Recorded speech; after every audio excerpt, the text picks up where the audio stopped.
starting a 24-hour news channel, and we want you. I'm gonna do the thing that God put Ron Burgundy on this earth to do. Have salon-quality hair and read the news.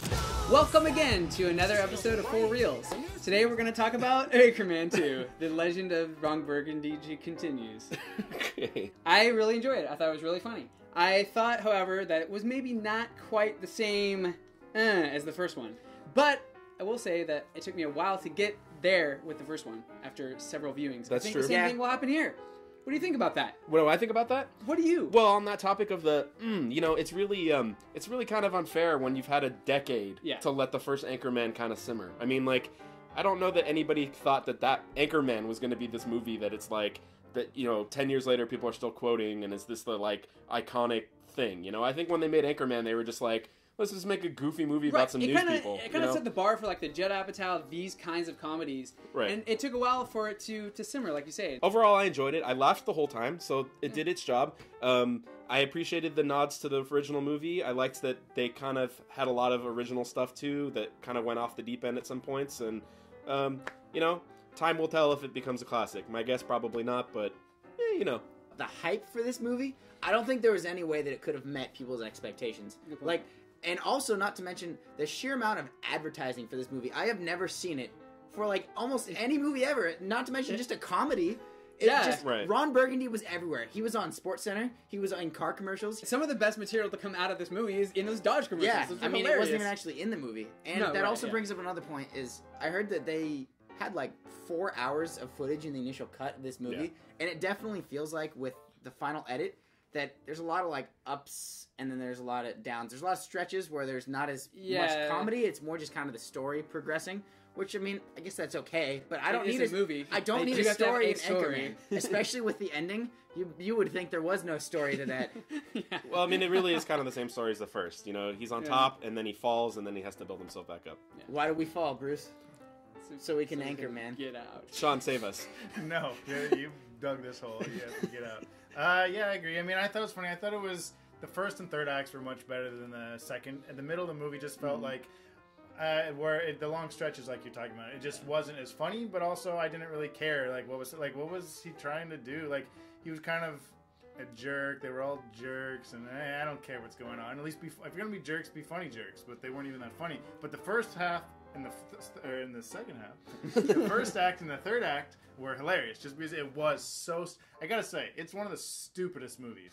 It's one of the stupidest movies, like stupider than Anchorman 1, and that was stupid. If you think about it, yeah. And I don't necessarily mean that purely in a bad sense, but it was pretty stupid. Like, I don't know, but but there's a right way and a wrong way to do stupid. Yeah, and I think it hits both of them. But especially, I think he's talking about the third act specifically. Yeah, like at first I was like, "What? Oh man, this is hilarious. Who cares?" It's right? So it was just like stupid. this level of stupidity, and that just went, okay, we're gonna go. But it's good actors taking on something stupid. Where you have something like Epic Movie, where it's just horrible actors doing horrible things. It's the like worst thing I've ever seen.